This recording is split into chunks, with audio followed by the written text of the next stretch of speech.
సభాయ నమః. సభకు నమస్కారం. ఇప్పుడు విరాట పర్వము, సంస్కృతము విరాట పర్వము, వ్యాస హృదయము, తెలుగు విరాట పర్వము, తిక్కన కవితా హృదయము, వీటి మీద ఈ వెబినార్ ఇప్పుడు ప్రారంభమవుతుంది. ఈ వెబినార్ని ప్రార్థనతో ఆరంభిస్తాము. డాక్టర్ కేవీఎల్ అప్పలాచార్యులు వారు ఇప్పుడు ప్రార్థన చేసి ప్రారంభిస్తారు.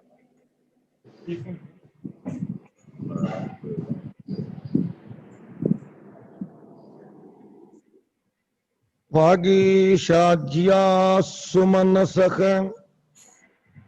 సర్వార్థానాం ఉపక్రమే యన్నత్వా కృతకృత్యాస్యుః తం నమామి గజాననం. తొండమునేకదంతమును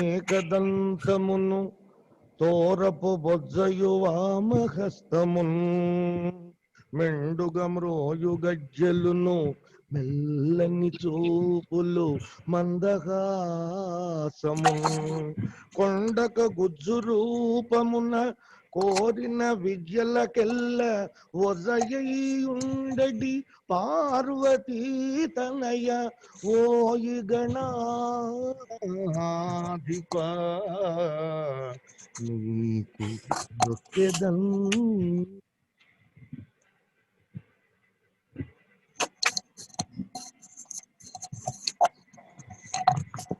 ఇప్పుడు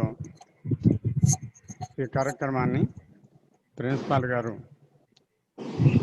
ప్రారంభిస్తారు.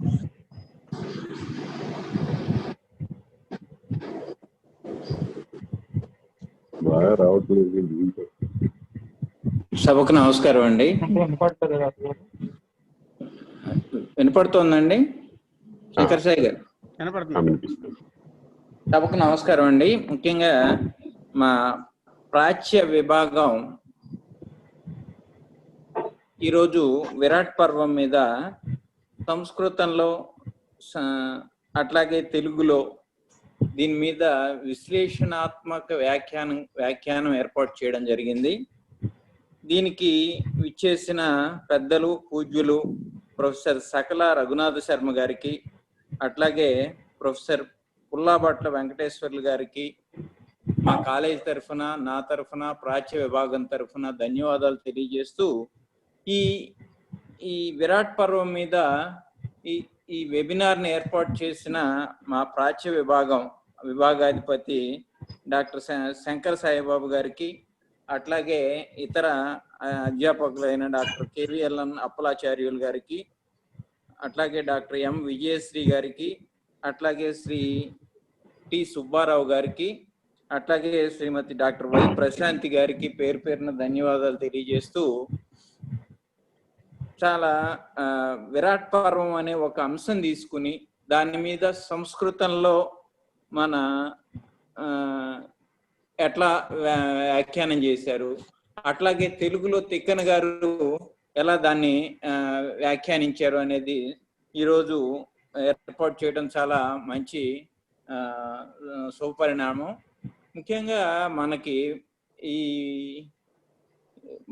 రామాయణం, మహాభారతం ఇట్లాంటివన్నీ ఏదో ఒక కులానికో, మతానికో, లేకపోతే ఒక వ్యక్తికో, ఒక సంస్థకో సంబంధించినవి కాదు.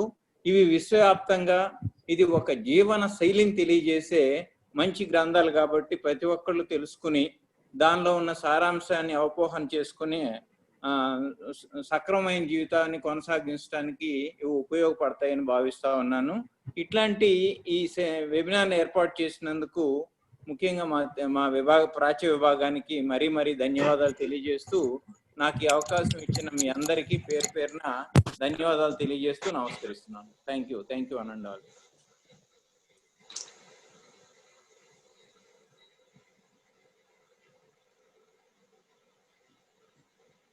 ఇది ఒక మహత్తరమైనటువంటి శ్రీమన్ మహాభారతం, దాంట్లో ఉండేటువంటి ఆంధ్రీకరణ, సంస్కృతము రెండింటినీ కూడా చక్కగా ఎవరు ఎంత గొప్పగా చెప్పారు అనేటువంటి విషయాన్ని ఉన్న సమయంలో తెలుసుకోవాలనేటువంటి ఆనందం కొద్దీ మేము మహత్తరమైనటువంటి ఈ విషయాన్ని సమాజానికి చెప్పాలనేటువంటి ఒక సదుద్దేశం కొద్దీ ఈ కార్యక్రమం ఏర్పాటు చేయడం జరిగింది. మేము 50 సంవత్సరాలు నిండినటువంటి జాగర్లమూడి కుప్పస్వామి చౌదరి కళాశాలలో మా కళాశాల ప్రెసిడెంట్ గారు డాక్టర్ రాయపాటి శ్రీనివాస్ గారు, మా సెక్రటరీ గారు జాగర్లమూడి మురళీమోహన్ గారు, వారి యొక్క సౌజన్యంతో మా కళాశాల ప్రిన్సిపాల్ గారు ఐ నాగేశ్వరరావు గారు, పీజీ కోర్సుల డైరెక్టర్ గారు ఎస్ఆర్కే ప్రసాద్ గారు, మా ఓరియంటల్ లాంగ్వేజెస్ ప్రాచ్య భాషా విభాగం నుంచి మేమందరం కూడా వారి యొక్క సౌజన్యంతో ఈ కార్యక్రమాన్ని మేము ఏర్పాటు చేసుకోవడం జరిగింది. ఈ యొక్క సెమినారు, ఈ వెబినార్ యొక్క ఉద్దేశం ఏంటంటే, లోకంలో చతుర్విధ పురుషార్థాలైనటువంటి ధర్మార్థ కామ మోక్షములు ఏవైతే ఉన్నాయో వాటిని సక్రమంగా ఉపయోగించుకొని మానవుడు తన జీవితాన్ని చక్కగా పండించుకోవచ్చు అనేటువంటి ఒక గొప్ప సదుద్దేశాన్ని దీంట్లో ఉన్నదనే విషయాన్ని లోకానికి తెలియచెప్పాలని మేము దీన్ని ఏర్పాటు చేసుకున్నాము. ఎందుకంటే మహానుభావుడైనటువంటి లోకానికి అపర గురువైనటువంటి ఆ వ్యాస భగవానుండి ఈ కారణం చేతనైనా మేము తలుచుకొని లోకానికి మంచి చేయాలని ఆలోచన కొద్దీ దీన్ని పెట్టుకున్నాము. ఈ కళాశాలను స్థాపించినటువంటి కుప్పస్వామి చౌదరి గారు దీనికి అనర్గళమైనటువంటి ఎంతో సేవ చేసి ఈ స్థాయికి రావడానికి కారకులైనటువంటి జాగర్లమూడి చంద్రమౌళి గారికి ముందుగా వినమ్రపూర్వకంగా నమస్కరించి ఇక్కడ దీని గురించి 4 ముక్కలు చెప్తాను నేను. వ్యాసాయ విష్ణు రూపాయ వ్యాస రూపాయ విష్ణవే నమో వై బ్రహ్మనిధయే వాసిష్ఠాయ నమో నమః. జ్ఞానానందమయం దేవం నిర్మలస్ఫటికాకృతిం ఆధారం సర్వ విద్యానాం హయగ్రీవముపాస్మహే. హ్రీంకారాసన గర్భితానలశిఖాం సౌక్లీం కళాబిభ్రతీం సౌవర్ణాంబరధారిణీం వరసుధాం ధౌతాం త్రినేత్రోజ్వలాం వందే పుస్తకపాశమంకుశధరాం స్రగ్భూషితాముజ్వలాం త్వాం గౌరీం పరాత్పరకళాం శ్రీచక్ర సంచారిణీం. సరస్వత్యై నమః. శ్రీ మహాగణాధిపతయే నమః. మహత్వాతో భారవత్వాచ మహాభారతముచ్యతే అని ఒక మహాభారతం గురించి ఒక విషయం చెప్పారు. పూర్వకాలంలో దేవతలంతా 4 వేదాలను ఒక పక్క నుంచి భారతాన్ని ఒక పక్క త్రాసులో తూయటానికి పెట్టేటప్పుడు భారతాన్ని ఒక పక్క ఉంచితే భారతమే మొగ్గు చూపింది, కానీ మిగిలినటువంటి వేద భాగాలు ఏమీ మొగ్గు చూపలేదు. అంటే అప్పుడు దీని అర్థం ఏంటంటే, ఒకే త్రాసులో ఉంచినప్పుడు కూడా రహస్యాలతో కూడినటువంటి 4 వేదాల కంటే కూడా భారతమే ఎంతో బరువుగా కనపడింది. అప్పటి నుండి ఈ భారతం లోకంలో విలువల్లోనూ బరువుల్లోనూ అధికం కావటం వలన ఇది మహాభారతం అయింది. ఈ మహాభారతం దీని యొక్క అర్థాన్ని తెలుసుకున్నవాడు అన్ని పాపాల నుండి కూడా విముక్తుడవుతాడు అని మహాభారత ప్రారంభంలో స్వయంగా వ్యాస భగవానుడే ఈ విషయం చెప్పాడు. ధర్మేజ అర్థేజ కామేజ మోక్షేజ భరతర్షభ యది హాస్తి తదన్యత్ర ఎన్నేహాస్తి నతత్వచితు. ధర్మార్థ కామ మోక్షాలు ఏవైతే ఉన్నాయో ఈ పురుషార్థాలలో ఇవన్నీ కూడా ఈ చెప్పబడినటువంటి చతుర్విధ పురుషార్థాలు ఏవైతే ఉన్నాయో ఈ మొత్తం కూడా మహాభారతంలోనే ఉన్నాయి. ఈ భారతంలో ఉన్నదే ప్రపంచంలో ఉన్నది, భారతంలో లేనిది ప్రపంచంలో లేదు. ఈ భారతంలో లేనిది ఎక్కడా కూడా లేదని ఆయన ఈ శ్లోకంలో అర్థం చెప్పారు అని భారతంలో చెప్పబడిన ఈ అంశం మహాభారతం యొక్క గొప్పతనాన్ని తెలియజేస్తుంది. శ్రీ రామాయణంలో సుందరకాండ ఎంత ప్రధానమైనటువంటిదో, శ్రీమద్ భాగవతంలో దశమ స్కంధము ఎంత ప్రధానమైందో, మహాభారతంలో విరాట పర్వం అంత ప్రధానమైనది, అంత ప్రాముఖ్యమైనటువంటిది. అందుకనే సంస్కృత ఆంధ్ర భారతాల్లో గల విరాట పర్వ విశేషాలను తెలియజేయాలనేటువంటి సంకల్పంతో ఈ అంతర్జాల సదస్సును ఏర్పాటు చేశాము. ఇందులో ముందుగా విరాట పర్వము వ్యాసహృదయం అనేటువంటి అంశం మీద డాక్టర్ శలాక రఘునాథ శర్మ గారు ప్రసంగిస్తారు. వారి గురించి మా మిత్రులు అప్పలాచార్యుల గారు వివరిస్తారు.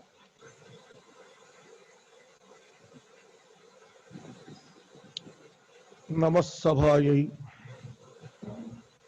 డాక్టర్ శలాక రఘునాథ శర్మ గారిని గురించి పరిచయం చేసే భాగ్యం కలగటం నా జన్మాంతర సుకృతంగా భావిస్తూ వారిని గురించి చాలా సంక్షిప్తంగానే పరిచయం చేస్తాను. డాక్టర్ శలాక రఘునాథ శర్మ గారు కృష్ణా జిల్లా నూజివీడు తాలూకా గొల్లపల్లి గ్రామంలో బ్రహ్మశ్రీ నరసయ్య దుర్గాంబ దంపతులకు 23/7/1941 సంవత్సరంలో జన్మించారు. వీరు తండ్రి నరసయ్య గారి వద్ద తొలుతగా విద్యను అధ్యయనం చేశారు. ఆ తర్వాత పేరి వెంకటేశ్వర శాస్త్రి గారు, దివాకర్ల వెంకటావధాని గారు, డాక్టర్ సి నారాయణ రెడ్డి గారు వంటి ఎందరో పెద్దల వద్ద అనేక విద్యా విశేషాలు తెలుసుకున్నారు. శృంగేరి శారద పీఠ మహాధ్యక్షులు శ్రీ శ్రీ శ్రీ భారతీ తీర్థస్వామి వారు, శ్రీ శ్రీ శ్రీ విధుశేఖర భారతీ తీర్థస్వామి వారు వీరి ఆరాధ్య జ్ఞానమూర్తులు. కవి సమ్రాట్ విశ్వనాథ సత్యనారాయణ గారి వంటి ఎందరో పెద్దలు వీరిపై వాత్సల్యామృతాన్ని కురిపించారు. వీరు 1960వ సంవత్సరంలో భాషా ప్రవీణలో సర్వోన్నత శ్రేణిలో ఆంధ్ర విశ్వవిద్యాలయం నుండి ఉత్తీర్ణులయ్యారు. 1967వ సంవత్సరంలో ఉస్మానియా విశ్వవిద్యాలయం నుండి ఎంఏలో సర్వోన్నత శ్రేణిలో ఉత్తీర్ణులయ్యారు. 1976వ సంవత్సరంలో కవిత్రయ మహాభారతము ధ్వని సిద్ధాంత సమన్వయము అనే అంశంపై శ్రీ వెంకటేశ్వర విశ్వవిద్యాలయం నుండి పిహెచ్డి డిగ్రీ పొందారు. వీరు 1986వ సంవత్సరంలో ఉత్తమ ఉపాధ్యాయ పురస్కారాన్ని, 2018లో రాష్ట్రీయ సంస్కృత విద్యాపీఠం నుండి మహామహోపాధ్యాయ పురస్కారాన్ని పొందారు. ఇవే కాకుండా ప్రముఖ సంస్థల నుండి 41 పురస్కారాలు వీరిని వరించాయి. ప్రముఖ సంస్థల నుండి అభినవ ఆనందవర్ధన, భారత భారతి, లేఖారత్న, భారత సంహిత వాచస్పతి, విద్యా వాచస్పతి వంటి ఎన్నో బిరుదుల్ని శ్రీ శలాక రఘునాథ శర్మ గారు పొందారు. వీరి పరిశోధన నిర్దేశకత్వంలో 24 పిహెచ్డి పట్టాలను, 23 ఎంఫిల్ పట్టాలను పొందారు. ఆంధ్రప్రదేశ్లో గాని ఇతర రాష్ట్రాలలో గాని 3000కు పైగా వీరు ఉపన్యాసాలు ప్రజలకు అందించారు. కేవలం పురస్కారాలను తాను పొందటమే కాకుండా శలాక విద్వత్ సమర్చన పురస్కారాన్ని స్థాపించి జటావల్లభుల జగన్నాథం గారు, బ్రహ్మశ్రీ మల్లాది చంద్రశేఖర శాస్త్రి గారు వంటి మహానుభావుల్ని ఎందరినో వీరు సత్కరించారు. వేదవ్యాస మహాభారతంలో ఎన్నో పర్వాలను సహృదయ హృదయంగా అనువదించి సమాజానికి అందించారు. ఎందరో పెద్దలను గురువులుగా, మరెందరో ఉత్తములను శిష్యులుగా పొందిన శ్రీ శలాక రఘునాథ శర్మ గారు నిజంగా ధన్యాత్ములు. వారు ఇప్పుడు మహాభారతము వ్యాస హృదయము అనే అంశంపై 60 నిమిషాలు ప్రసంగిస్తారు. వారిని ప్రసంగించవలసినదిగా సవినయంగా, సాభిమానంగా, సాదరంగా, సప్రశ్రయంగా ప్రార్థిస్తున్నాను.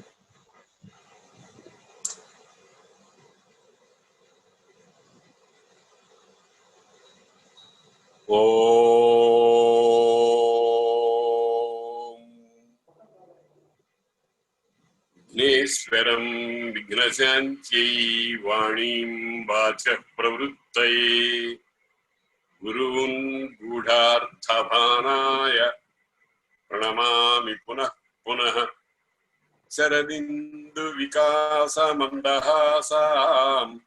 స్ఫురదిందీవరలోచనాభిరామాం అరవింద సమాన సుందరాస్యాం అరవిందాసన సుందరీముపాసే. గుంటూరు నగరంలోని సుప్రసిద్ధమైన ఏకేసి కళాశాల వారు నిర్వహిస్తున్నటువంటి ఈ అంతర్జాల చర్చాగోష్ఠికి సుస్వాగతం. నాకు అవకాశం కల్పించినటువంటి వారి సౌజన్యాన్ని హృదయంలో పదిలపరుచుకుంటాను. ఈరోజు చాలా మంచి విషయాన్ని గురించి ఈ కార్యక్రమాన్ని ఏర్పాటు చేశారు. భారతం పంచమ వేదము అని అన్నారు. వేదము అని అంటే నిర్వచనం పెద్దవాళ్ళు ఏం చెప్తారంటే ఇష్టప్రాప్త్యనిష్ట పరిహారయో యో అలౌకికముపాయం వేదయతి స వేదః అని. ప్రతి జీవికి ఒక ఇష్టం ఉంటుంది, ఒక అనిష్టం ఉంటుంది. ఆ ఇష్టము అనిష్టము అనేవి లోకంలో సాధించుకోవటానికి లోక సంబంధమైనటువంటి ఉపాయాలు ఉంటాయి. కానీ అనేక సందర్భాల్లో అలౌకికమైన ఉపాయం కావాల్సి వస్తుంది. అంటే లోకంలో దొరకదని. లోకంలో దొరకకపోతే ఎక్కడ దొరుకుతుంది అంటే వాంగ్మయంలో దొరుకుతుంది. ఆ వాంగ్మయమే వేదం. అటువంటి అలౌకికమైన ఉపాయాన్ని ఏ గ్రంథమైతే తెలుపుతుందో దానిని వేదం అంటారు. ఇష్టప్రాప్త్యనిష్ట పరిహారయో యో అలౌకిక ఉపాయం వేదయతి స వేదః అని. ఆ వేదంలో ముఖ్యంగా రెండు భాగాలు ఉన్నాయి. ఒకటి కర్మకాండ, ఇంకొకటి బ్రహ్మకాండ అని. కర్మకాండ అంటే యజ్ఞయాగాదులు మొదలైనటువంటిది. బ్రహ్మకాండ అంటే పరమాత్మకు సంబంధించినటువంటిది. ఒక రకంగా చెప్పాలి అంటే కర్మకాండ ప్రపంచానికి సంబంధించినది, బ్రహ్మకాండ పరమాత్మకు సంబంధించినటువంటిది. అయితే ప్రపంచాన్ని గురించి కూడా తెలుసుకోవాల్సింది, సాధించవలసింది దాన్ని చాలా ఉంది.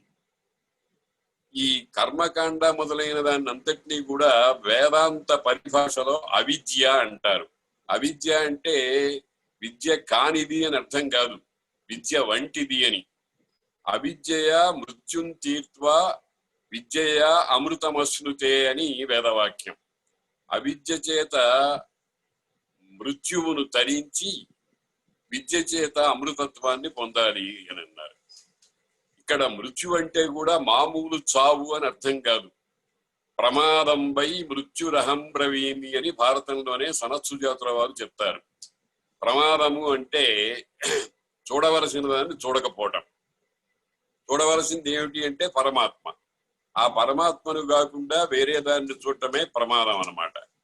అయితే దాని నుంచి, ఆ ప్రమాదం నుంచి, మృత్యువు నుంచి తరించాలి అని అంటే మృత్యు దర్శనం కూడా చెయ్యాలి. మృత్యువునకు సంబంధించినటువంటి ప్రపంచ దర్శనం కూడా చెయ్యాలి. అందుచేత ఆ ప్రపంచ దర్శనాన్ని చేయించి దానిని పక్కన పెట్టి పరమాత్మ దర్శనం చేయించటానికి కర్మ బ్రహ్మకాండలు, అవిద్య విద్య అనేటువంటివి ఏర్పడ్డాయి అన్నమాట. అటువంటి ఆ వేదాల్లో ఉండేటువంటి సారాన్నంతటినీ కూడా వ్యాస భగవానుల వారు మహాభారతంగా తీర్చిదిద్దారు. ఆ మహాభారతం అనేటువంటిది పంచమ వేదము అన్నారు. అంటే ఋగ్వేదము, యజుర్వేదము, సామవేదము, అథర్వవేదము అనేటువంటి వాటి సారభూతంగా అక్కడ ఉండేటువంటి భాష కంటే లౌకికమైన భాషతో ఏర్పడినటువంటి వేదం గనక దీనిని పంచమ, ఐదవదైనటువంటి వేదము అని అన్నారు. అటువంటి ఐదవ వేదంలో భారతం అనేటువంటిది ఆ వేద భాష్యంగా రూపొందించారు వేదవ్యాసుల వారు. అంటే భాష్యం అంటే ఏమిటంటే సుప్రీంకోర్టు జడ్జిమెంట్ లాగా ఇంకా ఏమీ సందేహాలు, అనుమానాలు, సంశయాలు లేకుండా విషయాన్ని ప్రతిపాదించడం అన్నమాట. అటువంటి వేద భాష్య రూపమైనటువంటి మహాభారతం చాలా మానవాడికి అందరికీ కూడా ఒక జ్ఞాన విజ్ఞాన దర్పణం. జ్ఞానం అంటే పరమాత్మ జ్ఞానము, విజ్ఞానం అంటే ప్రపంచ జ్ఞానం. ఈ రెండింటిని గురించి కూడా బాగా చెప్తూ ఉంటుంది. మానవుడు పురుషార్థాలని సాధించాలి, ధర్మము, అర్థము, కామము, మోక్షము అని. ఇందులో ధర్మము, అర్థము, కామము, మోక్షము అనే దాన్ని గురించి తెలుసుకొని సాధించాలి. ధర్మం అంటే ఏమిటి? ధర్మం అనేది కొట్టొచ్చినట్టుగా మనకు కనబడదు. అర్థము అంతే, కామము అంతే, మోక్షము అంతే. కాబట్టి ముందర ధర్మము, అర్థము, కామము, మోక్షము అనే వాటి గురించి విస్పష్టమైనటువంటి అవగాహన కావాలి. దానికి మనకు అన్ని విషయాల్ని కూలంకషంగా చర్చించి ధర్మం అంటే ఇలా ఉంటుంది, అర్థం అంటే ఇలా ఉంటుంది, కామం అంటే ఇలా ఉంటుంది, మోక్షం అంటే ఇలా ఉంటుంది అని సమగ్రమైన జ్ఞానాన్ని కలిగించేటువంటి గ్రంథము ప్రపంచంలో భారతం తప్ప మరొకటి లేదు. అటువంటి భారతంలో ఆయన ఏం చేశారంటే ఒక మాట అన్నారు వ్యాసుల వారు, ధర్మే అర్థే కామే మోక్షే చ భరతర్షభ యదిహాస్తి తదన్యత్ర యన్నేహాస్తి న తత్క్వచిత్. ధర్మము, అర్థము, కామము, మోక్షము అనేటువంటి 4 విషయాలకు సంబంధించి సృష్టిలో ఏ ఏ విషయాలున్నాయో అవన్నీ ఇందులో మేము పెట్టాము. ఇక్కడ లేని దాని కోసం మీరు ఇంకొక గ్రంథాన్ని ఆశ్రయించవలసిన పని లేదు అని ఒక ప్రతిజ్ఞ లాంటి మాట చెప్పారు. అక్కడ ఇంకా చమత్కారంగా వ్యాఖ్యానకారుడు నీలకంఠుల వారు ఒక ఇంకా అద్భుతమైనటువంటి ఒక విషయాన్ని దానికి జోడించారు. ధర్మేచ, అర్థేచ, కామేచ, మోక్షేచ అని 4 చోట్ల 4 చకారాలు పెట్టడం వల్ల ఈ చ అనేటువంటిది వట్టిగా పాదపూరణం కోసం వచ్చినది కాదు మహానుభావులారా. ఈ 4 చకారాలతో 4 ఇంకొక విషయాన్ని కూడా మనం సముచ్చయం చేసుకోవాలి. అవేమిటంటే అధర్మ, అనర్థ, దుఃఖ, సంసార రూపములైనటువంటి 4 కూడా సముచ్చయం చేసుకొని వాటికి సంబంధించిన సమగ్ర జ్ఞానం కూడా పొందాలి. భారతంలో ఆ 4 ధర్మ, అర్థ, కామ, మోక్షములతో పాటు ఈ అధర్మ, అనర్థ, దుఃఖ, సంసారములనే 4 విషయాలకు సంబంధించినటువంటి అన్ని అంశాలని మేము రాసిపోసి చెప్పాము, అన్వయించి చెప్పాము, పాత్రల యందు నిక్షేపించి చెప్పాము అని అన్నారు. అదేమిటండి, ధర్మార్థాలని గురించి తెలుసుకోవాలి కానీ అధర్మాదుల్ని గురించి ఎందుకు తెలుసుకోవాలి అని మనకు సందేహం కలుగుతుంది. ఆ సందేహానికి కూడా వారు సమాధానం చెప్పారు. హానార్థం అన్నారు. ఏది ధర్మమో తెలుసుకొని దాన్ని ఉపాదానం చేయాలి, దాన్ని తీసుకోవాలి. ఏది అధర్మమో తెలుసుకుని దాన్ని వదిలిపెట్టాలి. ఏది వదిలిపెట్టాలో కూడా తెలియాలన్నమాట. అందుకని అధర్మ, అనర్థ, దుఃఖ, సంసార రూపమైనటువంటి 4 విషయాలకు సంబంధించిన సమగ్ర జ్ఞానాన్ని కూడా ఇందులో మేము నిక్షేపించాము అని అన్నారు. అలాగే వ్యాసుల వారు ఇంకొక గొప్ప మాట కూడా చెప్పారు. సాధారణంగా మనం అందరం కూడా మేమంతా సరైన మార్గంలోనే ప్రవర్తిస్తున్నాం కదా, మేమంతా ధర్మంగానే ఉన్నాం కదా, మేమంతా ధర్మాచరణలో బద్ధులమయ్యే ఉన్నాం కదా అని అనుకుంటూ ఉంటారు. కానీ పరీక్ష చేసుకోవాలి, ఉన్నామా లేదా అని.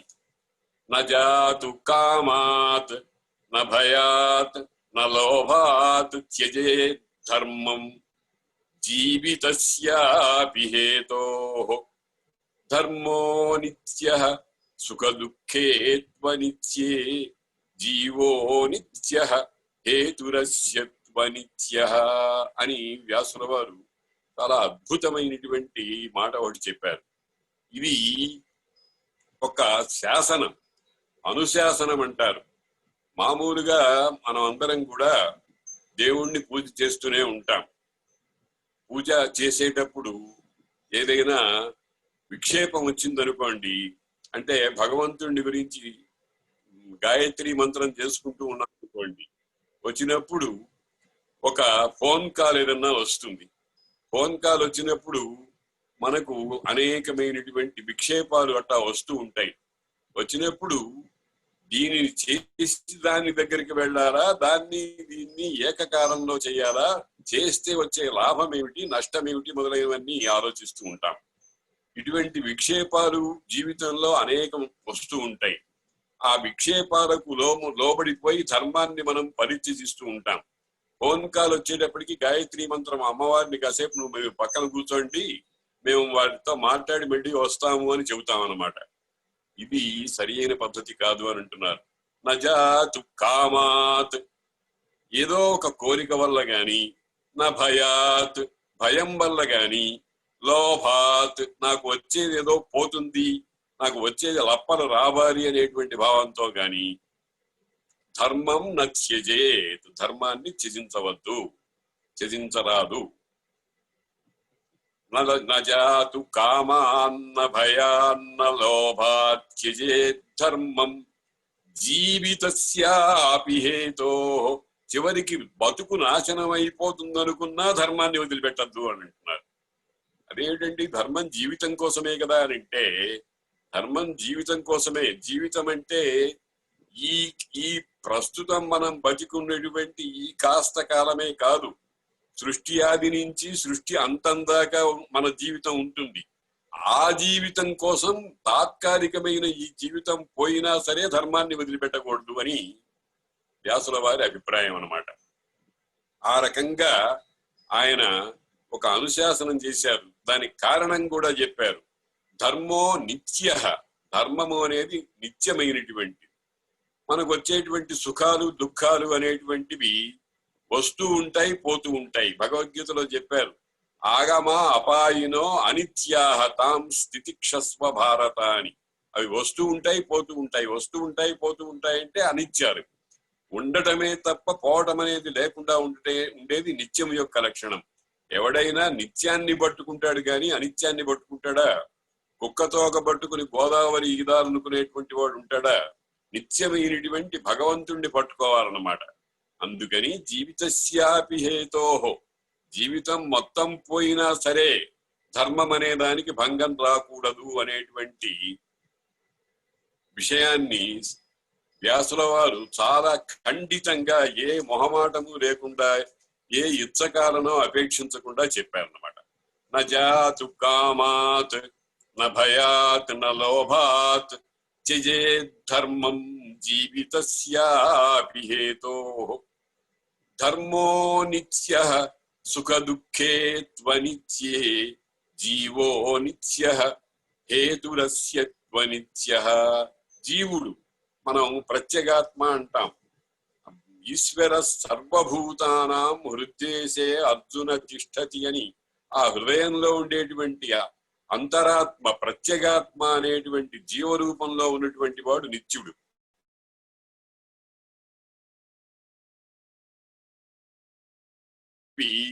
అవి అనిత్యములైనటువంటివి. జీవో నిత్య, ఈ జీవుడు దేహంలో బంధింపబడటానికి కారణమైనది మాత్రం కర్మం, అది అనిత్యం. దాన్ని పోగొట్టుకొని నిత్యాన్ని సేవించాలి అనేటువంటి భావనతో వ్యాసుల వారు ఈ శ్లోకాన్ని చెప్పారు. ఇక్కడ మనం విరాట పర్వానికి వస్తే, విరాట పర్వం మహాభారతానికి ఒక నమూనా లాంటిది. అంటే ఒక పెద్ద భవనం కట్టడానికి ఒక కాగితం మీద ప్లాన్ వేస్తాం చూడండి, ఆ రకంగా చిన్న గీతలతో చేతిలో ఇమిడియట్ గా పెట్టినటువంటి నమూనా లాంటిది ఈ విరాట పర్వం. మహాభారతం అనేటువంటి మహాభవనానికి, లేకపోతే మహాసముద్రానికి, ఒక మహాసముద్రంలో నుంచి ఒక చెంబుతో నీళ్లు తీసుకొచ్చి అక్కడ పెట్టుకుంటే ఎట్లాగో ఆ రకమైనటువంటి స్వరూపం అన్నమాట విరాట పర్వం. విరాట పర్వంలో ప్రధానంగా పాండవులు అజ్ఞాతవాసం చేయటం అనేటువంటిది విషయం. అజ్ఞాతవాసము అనేటువంటిది మనకు అష్టాదశ పురాణాలున్నాయి, ఇంకా అనేకమైన వేదాలున్నాయి, ఇంకా అనేకమైనటువంటి శాస్త్రాలు, గ్రంథాలు, శతకోటి ప్రవిస్తరమైనటువంటి వాంగ్మయం ఉంది. ఇందులో భారతంలో చెప్పిన అజ్ఞాతవాసం లాంటిది ఇంకెక్కడా లేదు. ఒక్క దేవేంద్రుడు మాత్రం కొన్నాళ్ళు అజ్ఞాతంగా ఉన్నట్టుగా వేద మంత్రాల్లో ఉందన్నమాట. భారతంలో కూడా ఆ కథ ఉందనుకోండి. అజ్ఞాతవాసము అనేటువంటిది అది అనన్వయాలంకారానికి లక్ష్యంగా చెప్పదగినటువంటిది. అజ్ఞాతవాసం అంటే ఎట్లా ఉంటుంది అంటే అజ్ఞాతవాసమే, ఇంకా దానికి మరొక ఉదాహరణ గాని ఉపమానం గాని చెప్పడానికి వీల్లేనటువంటి. ఎందుకనంటే ఈ పాండవులు ఏదో ఆషామాషి వ్యక్తులు కాదు, మహిత సముజ్వలాకృతులు. వాళ్ళ ఆకారమే వెలిగిపోతూ ఉంటుంది, సూర్యుణ్ణి చంద్రుణ్ణి చూసినట్టుగా ఉంటుంది వాళ్ళని చూస్తే. మానధనులు, అభిమానమే ధనంగా కలిగినటువంటి వాళ్ళు. జనమాన్యులు, అంగనా సహితముగాగ ఏనిగతి సమ్యగుపాయ నిరూఢ వృత్తిమై అహితులకు అప్రభేద్యముగా ఆ 13 పితామహులు చరించిరి అంతయు క్రమంబున నాకెరుగంగ చెప్పుమా అని జనమేజయుడు వైశంపాయను అడుగుతాడు. ఇది అజ్ఞాతవాసము సఫలమవటానికి ఏమాత్రము అవకాశము లేదు అనేటువంటి దానిని ప్రతిపాదించేటువంటి పద్యం అన్నమాట. అటువంటి అజ్ఞాతవాసాన్ని చాలా సమర్థంగా 2 మహాబలాలు వాళ్ళకి ఉన్నాయి. పాండవులకి 2 మహాబలాలు, ఒకటి ధర్మబలము, ఇంకొకటి దైవ బలము. ఆ దైవ బలము వాళ్ళకి ఎలా సిద్ధించింది అంటే ధర్మబలం వల్లనే సిద్ధించింది. ధర్మో రక్షతి రక్షిత అని అంటారు. ధర్మము అనేటువంటిది మనం రక్షిస్తే, మనం రక్షించడం అంటే ఏం లేదు, ధర్మానికి ప్రమాదం అంటూ ఏం జరగదు. ధర్మాన్ని రక్షించడం అంటే ధర్మాన్ని పాటించడమే.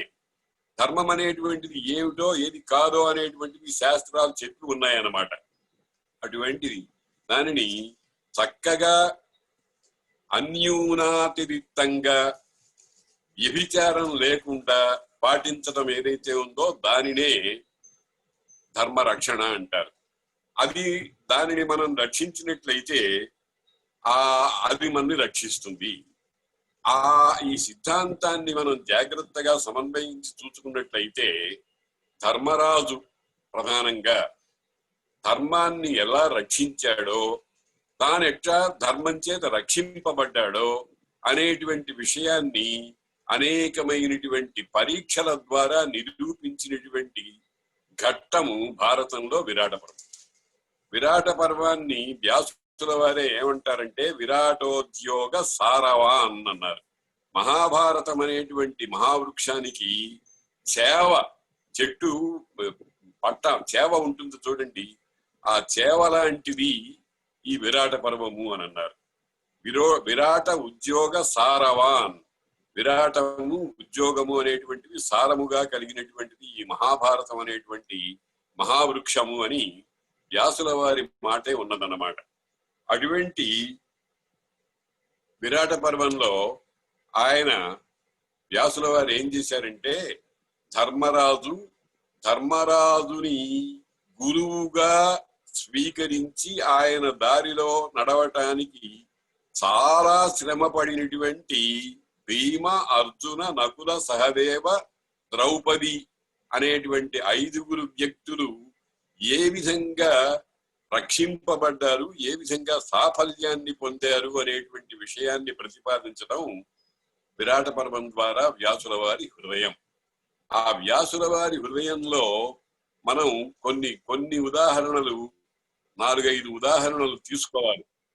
ఇందులో ఎందుకనంటే కాల పరిమితిని బట్టి మనం చాలా సంగ్రహంగానే చెప్పుకోవాల్సి వస్తుంది కనుక ఆ విరాట పర్వంలో ఉండేటువంటి 2-3 ఘట్టాలు వాటిని తీసుకోవాలి. ఈ విరాట పర్వం అంతా సమస్యాత్మకమైనదే. ఏమిటి సమస్యలు అనంటే ఈ ప్రతిరోజు ప్రతి క్షణము, సంవత్సరం అంటే 365 రోజులు అనుకోండి, ఒక్కొక్క రోజుకి 24 గంటలు అనుకోండి, వాటిని సెకండ్స్ లో భావిస్తే ఇంకా ప్రతి క్షణము కూడా పరీక్ష వాడకి. ఏదో కాసేపు విశ్రాంతి తీసుకుంటామని అనుకోవటానికి వీలు లేదు. దీంట్లో అనేకమైనటువంటి గడ్డు పరీక్షలు వచ్చినాయి వాళ్ళకి. మొదటి పరీక్ష అసలు అజ్ఞాతవాసం ఎక్కడ చెయ్యాలి అని, ఏ స్థలం అది నిర్ణయించుకోవటం. రెండవది అజ్ఞాతవాసంలో ఏం వృత్తులు ఆచరించాలి అని, ఏ పనులు. ఏదో ఇప్పుడు అనేక వ్యక్తులకు అనేకమైనటువంటి వృత్తులు కల్పించి వాళ్ళనందరినీ పోషించినటువంటి మహారాజ కుటుంబంలో పుట్టినటువంటి ధర్మరాజాదులు ఇప్పుడు సేవ చేసుకోవాలి. ఎవరి కాళ్ళు ఎవరి పంచలో పడి వాళ్ళు పెట్టేటువంటి తింటూ ఉండాలి. ఇది చాలా కష్టమైనటువంటి విషయం. కాబట్టి వృత్తి నిర్ణయం ఏమిటి చేసుకోవాలి. అజ్ఞాతవాసంలో ధర్మాన్ని భంగపరచడానికి ఏర్పడిన పరీక్షలు 1 కాదు 2 కాదు అనేకం వచ్చినాయి. అవన్నీ పెద్ద సమస్యలు. అంతేకాదు ధర్మరాజు అంత ధైర్యము ఉన్నవాడు కాదు. మహాబలవంతుడే భీముడు, మహాధనుర్ధారియే అర్జునుడు. నకుల సహదేవులు కూడా వాళ్ళ రంగాల్లో చాలా ఆరిచేరినటువంటి వాళ్లే. కానీ ధైర్యం విషయంలో మనస్సుని, ఇంద్రియాలను, బుద్ధిని చెప్పు చేతలలో పెట్టుకోవటం విషయంలో వాళ్ళు కించిత్ ఊనంగానే ఉన్నారు. ద్రౌపది సంగతి ఇంకా చెప్పనక్కర్లేదు. కాబట్టి అనేక పర్యాయాలు ధర్మరాజు ఈ పాండవులు 5గురిని అంటే భీమ, అర్జున, నకుల, సహదేవ, ద్రౌపదులను కూడా ఒక్కొక్కసారి నియంత్రించవలసినటువంటి అవసరం వచ్చింది. ఆ నియంత్రించడం స్పష్టంగా ఉండకూడదు, బహిరంగంగా కూడదు, చాలా చాలా గూఢంగా ఉండాలి. 10 మందిలో ఉన్నా అతడు వాళ్ళని మందలిస్తున్నా వాళ్లకు తనకు ఏ విధమైనటువంటి సంబంధము లేదని నిరూపించుకుంటూ ఉండాలి. ఇటువంటి పరీక్షలు ఎన్నో వచ్చినాయి. అటువంటి పరీక్షలన్నింటినీ కూడా ధైర్య హేమాచలుడు అంటారు ధర్మరాజుని. ఆ ధైర్య హేమాచలత్వ స్వరూపమైనటువంటి ధర్మమే స్వరూపమైనటువంటి ధర్మరాజు, ధర్మముతో రాజిల్లేవాడు. అటువంటి ధర్మరాజు చాలా చక్కగా సాధించి అజ్ఞాతవాసం అనేటువంటి ఒక మహాభయంకరమైన తిమింగిలము మొదలైనటువంటి మహాక్రూర జంతువులు ఉన్నటువంటి అప్రతార్యమైనటువంటి మహాసముద్రాన్ని దాటి కళ్యాణంతో ముగించినటువంటి ఘట్టం గనక విరాట పర్వం అనేటువంటిది చాలా శుభదాయకము. దానిని గురించి మాట్లాడుకుంటే, దానిని గురించి పారాయణ చేస్తే, దానిని గురించి సంభావన చేసుకుంటూ ఉంటే, దానిని గురించి ఆలోచన చేస్తూ ఉంటే అనేక ప్రయోజనాలు కలుగుతాయి అని మనకు అనేక పర్యాయాలు నిరూపితమైనటువంటి అంశం. తెలుగుదేశంలో వర్షాభావ పరిస్థితులు వచ్చినప్పుడు విరాట పర్వ పారాయణ చేస్తూ ఉండటం, ప్రయోజనం పొందడం అనేటువంటిది నా అనుభవంలో 4-5 సందర్భాల్లో వచ్చినాయన్నమాట. అటువంటి విరాట పర్వం అనేటువంటిది చాలా గొప్పది. ఇందాక వారు అన్నారు భారతంలో విరాట పర్వం, రామాయణంలో సుందరకాండ, భాగవతంలో దశమ స్కంధం అని. ఇవి నిజంగా చాలా గొప్ప విషయాలు. వాటిని గురించి 10 మందిని కలిపి ఒక వివేకాన్ని ప్రస్ఫురింపజేసేటానికి చేసిన ప్రయత్నం చాలా కొనియాడదగినది అని నేను సంభావన చేస్తున్నాను అన్నమాట. ఇప్పుడు ఇందులోకి వెడితే అసలు ఎక్కడ ఈ అజ్ఞాతవాసం చేయాలి అనేటువంటి దాని గురించి పాండవులు 5గురు కూర్చుని చాలా చాలా జాగ్రత్తగా ఆలోచన చేశారు. ఆలోచన చేస్తే ప్రోస్ అండ్ కాన్స్ అంటాం కదా, లాభ నష్టాలు, ఇక్కడైతే ఏమిటి, ఇక్కడైతే నష్టం ఏమిటి, ఇక్కడైతే ప్రయోజనం ఏమిటి అని అవన్నీ విచారణ చేశారు. చేసిన తర్వాత అందరూ నిర్ణయించుకున్నారు. ధర్మరాజు నేను సభాస్థారుణ్ణి అవుతానన్నాడు. భీముడు నేను సూదకర్మ చేస్తాను అని అన్నాడు. అర్జునుడు బృహన్నలనై నేను నాట్యాలు చేస్తానన్నాడు. అట్లాగే నకులుడు, సహదేవుడు అశ్వరక్షణ, గోరక్షణ కార్యక్రమాలు చేస్తానన్నాడు. ద్రౌపది సైరంధ్రిగా నేను ఉంటాను అన్నారు. వీళ్ళందరూ 3 రకాలైన పేర్లున్నాయి వీళ్ళకి. ఒక్కొక్కరు ఒక్కొక్క ప్రత్యేకమైన పేరు. వాళ్ళల్లో వాళ్ళు పిలుచుకోవడానికి ఒక రకము, లోకానికి ఒక పేరు ఉన్నాయి. ఆ పేర్లన్నీ కూడా చాలా జాగ్రత్తగా ధర్మరాజు గారు, వ్యాసుల వారు వాళ్ళకి నిపించారు. నేను కంకభట్టునవుతాను అని అన్నాడు. కంకభట్టు అని అంటే ఇది అబద్ధం కదా. యుధిష్ఠిరుడు అయినటువంటి వాడు కంకభట్టు అయితే ఎట్లాగా? కంక అనే పేరుతో పెట్టుకోవడం, పేరు అనేటువంటిది తల్లిదండ్రులు పుట్టినప్పుడు పెడతారు. ఒక్కొక్కప్పుడు అతని చేత చేసినటువంటి ఘనకార్యం చేత ఆ పేర్లు ఏర్పడుతూ ఉంటాయి. ఇప్పుడు దేవవ్రతుడు పేరు భీష్ముడికి, కానీ భీష్ముడు అనే పేరు స్థిరమైపోయింది. కంక అనే పేరు నేను పెట్టుకుంటాను అని అన్నాడు. అని అంటే ఇక్కడ వ్యాఖ్యానకారులు చాలా జాగ్రత్తగా ఇది అబద్ధం కదా, అబద్ధమైనటువంటి దానిని ధర్మరాజు ఎలా పలుకుతాడు, పలికితే ధర్మ రక్షణ ఎట్లా అవుతుంది అని అంటే అక్కడ విషయం చెప్పారు. కంకోనామ యమః, కంకుడంటే యముడండి. ఆత్మావై పుత్రనామాసి ఇది న్యాయేన యమపుత్ర యమయేవ కంకయేవ. కాబట్టి ఇక్కడ అసత్యం అనేటువంటిది ఏం లేదు అని. అలాగే భీముడు మొదలైన వాళ్ళ పేర్లకు కూడా ఆ రకమైనటువంటి అర్థాలని చాలా చక్కగా చెప్పారు. భీముడు తన పేరు పౌరోగవుడు అని పెట్టుకుంటాను అని అన్నట్ట. పౌరోగవుడు అని అంటే మామూలుగా ఏదో వ్యవహారం కోసం పెట్టే పేర్లు. మనం లోకంలో పేర్లన్నీ వ్యవహారం కోసం పెడుతూ ఉంటాం, అర్థ విచారణ చెయ్యం సాధారణంగా. చేస్తే సమన్వయం కూడా కాదు చాలా చోట్ల. కానీ ఈయన పౌరోగవుడు అని పేరు పెట్టారు. పౌరోగవుడు అనే దానికి వ్యుత్పత్తి ఏం చెప్పారంటే వ్యాఖ్యానకారులు చాలా చక్కగా, పురోగుహు అంటే వాయువు అని. పురః గచ్చతి, తల్లి గర్భం నుంచి పిండం బయటపడేటప్పుడు ఆ పిండాన్ని బయటికి తోస్తూ ముందర నుంచి వాయువు బయటికి వస్తుందిట. అందుకని వాయువు అనే దానికి పురోగుహు అని పేరు వచ్చింది అని అన్నారు. ఆ పురోగు యొక్క కుమారుడు గనక పౌరోగవుడు అనే పేరు వచ్చింది అని పెట్టారు.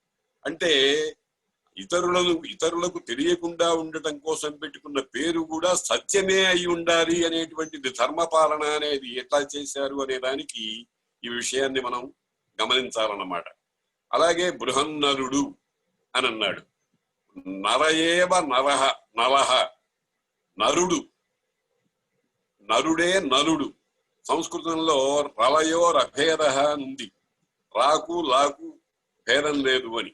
కాబట్టి నరయేవ నలహ, బృహత్యాసౌ నలహ బృహన్నలహ అని చాలా గొప్పవాడు. ఎందుకనంటే ఈ అర్జునుడు నరనారాయణుల్లో నరుడు గనక, అంటే నారాయణ సఖుడైనటువంటి నరుడు అనేటువంటి అర్థం అది చెడకుండా వాళ్ళు ఆ పేరు పెట్టారన్నమాట. అలాగా అందరి పేర్లు కూడా సత్యేతరము కాకుండా, తక్కిన వాళ్లకు మాత్రం తెలియవు గాని సత్యేతరం కాకుండా కాపాడుకుంటూ పేర్లు పెట్టుకున్నారు. ధర్మపాలనలో ఇది చాలా ముఖ్యమైనటువంటి విషయం. నేను ఇందాక అన్నాను, ధర్మ బలము సంపాదన ఎట్లాగా ఆచరించటంలో వస్తుంది. ఆచార ప్రభవో ధర్మస్య ప్రభురచ్యుత అని విష్ణు సహస్రనామంలో మనం మాట చూస్తాం.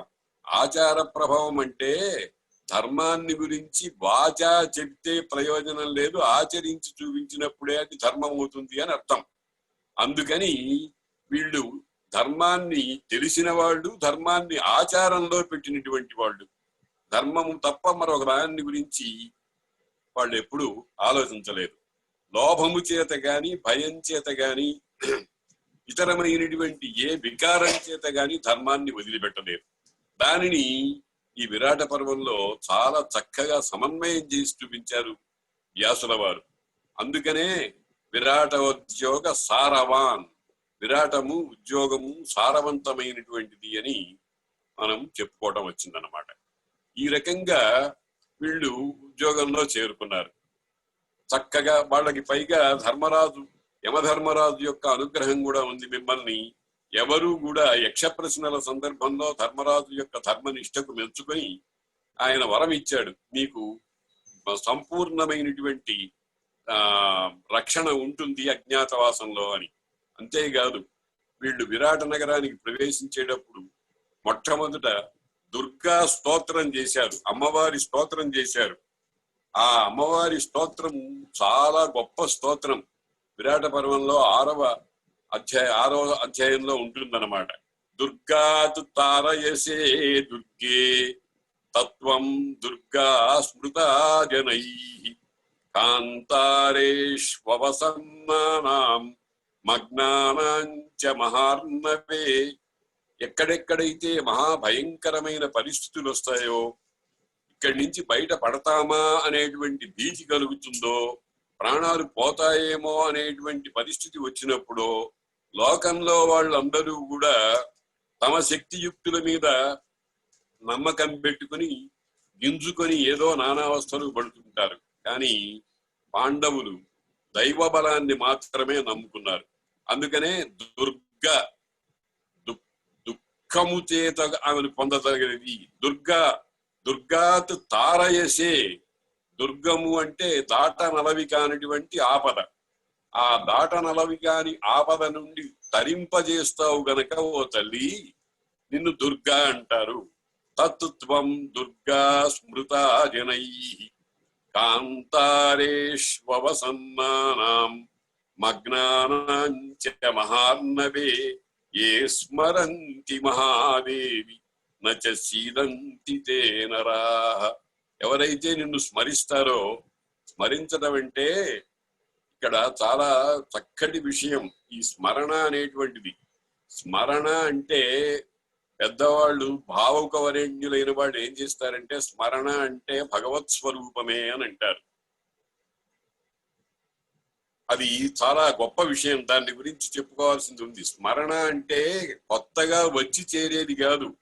సృష్టి ప్రారంభం నుంచి మనకు వెనక జన్మల్లో ఉండేటువంటి విషయాలన్నీ కూడా మనస్సులో మనం దేహంలో ఒక పిట్టలాగా ఉంటాయి. అది అవసరమైనప్పుడు బయటికి రావటాన్ని స్మృతి అని అంటారు. ఆ స్మృతి అనేటువంటిది నశించినట్లయితే మానవుడు సర్వనాశనమవుతాడు అని చెప్పారు భగవద్గీతలో. స్మృతి భ్రంశాత్ బుద్ధినాశాత్ ప్రణశ్యతి అని భగవద్గీతలో చెప్పారు. కాబట్టి స్మృతి అంటే కొత్తగా తెచ్చి పెట్టుకునేది కాదు, ఉన్నదే దానిని కాస్త దుమ్ము దులిపి బయటికి తీసుకురావటం అన్నమాట. అందుకని దుర్గాదేవి అనే ఆ స్వరూపిణి, మహాజ్ఞాన స్వరూపిణి అయినటువంటిది మనలో ఎప్పుడూ సర్వకాల సర్వావస్థల్లో ఉంటుంది. అయితే మనం ఏం చేశామంటే ముసుగు వేసి పక్కన కూర్చోబెట్టాం. ఆ ముసుగు పక్కన తీసుకోవడమే స్మృతి అన్నమాట. ఆ రకమైనటువంటి స్మృతిలోనికి ఎప్పుడైతే అమ్మవారు వస్తుందో అప్పుడు మనకు ఆపదలన్నీ తొలగిపోతాయి అన్నారు. అంటే ఆపద దేని వల్ల వస్తుందన్నమాట? ముసుగు వల్ల వస్తుంది. మా ఆపద దేని వల్ల పోతుందన్నమాట? ముసుగు తీస్తే పోతుంది. ఆ ముసుగు తీయటాన్నే స్మృతి అని అంటారు. ఏ స్మరంతి మహాదేవి నచ సీదంతి తే నరాః. ఎవరైతే నిన్ను స్మరిస్తూ ఉంటారో వాళ్ళు ఎప్పటికీ సీదంతి. సీదంతే కృంగిపోవటం, అవయవాలన్నీ కూడా చేష్టలు ఉడిగిపోవటానికి సీదనం అని అర్థంగా పెద్దవాళ్ళు చెప్తున్నారు అన్నమాట. అటువంటి సీదంతి నసీదంతి అని చెప్తున్నారు. కాబట్టి ఆయన ధర్మరాజు తమ్ముళ్ళను ధర్మపత్నిని దగ్గర పెట్టుకుని ఆ మొట్టమొదటిగా ఆ ముసుగు తీసేసుకుని అమ్మవారి దర్శనం చేసుకుని ఆ విరాట నగరంలోకి వెళ్ళి మహారాజు దగ్గర వాళ్ళందరూ పనుల్లో చక్కగా కుదురుకోవటానికి వీళ్ళు ఏది అనుకున్నారో అదెల్లా నెరవేరేట్టుగా కుదురుకోవటానికి తగినటువంటి అవకాశము దేని వల్ల వచ్చింది అని అంటే దుర్గా సంస్మరణ వల్ల వచ్చింది అని వ్యాసుల వారు మనకి తెలియజేస్తున్నారు అన్నమాట. అందుకని అటువంటి ఆ స్తోత్రాన్ని మొట్టమొదటిగా నిబంధించారు. వ్యాస హృదయం అనేటువంటిది మనం పట్టుకోవాలి. కథ, శ్లోకాలు, తాత్పర్యము ఇవన్నీ మనం చూస్తాం, కానీ ఏది ఎందుకు అక్కడ నిబంధించారు అనేటువంటిది హృదయ దర్శనం అన్నమాట. అందుకని వ్యాస హృదయ దర్శనం కావాలి కనుక ఈ విషయాన్ని చెప్తున్నాం. తర్వాత ధర్మరాజు గారి చేత వ్యాసుల వారు ఒక అత్యద్భుతమైన మాట మాట్లాడించారు ఈ విరాట పర్వంలో. చాలా గొప్ప మాట. భారతదేశంలో స్త్రీకి, ధర్మపత్నికి ఎటువంటి స్థానం ఇవ్వాలో దానిని గురించి చెప్పినటువంటి ఒక అత్యద్భుతమైనటువంటి మాట ఒకటి ఉంది. పతివ్రత మహాభాగా సతతం బ్రహ్మవాదిని ద్రౌపదీ చ కథం బ్రహ్మన్నజ్ఞాత దుఃఖితా వసతు అని రాజు అడుగుతాడు జనమేజయుడు.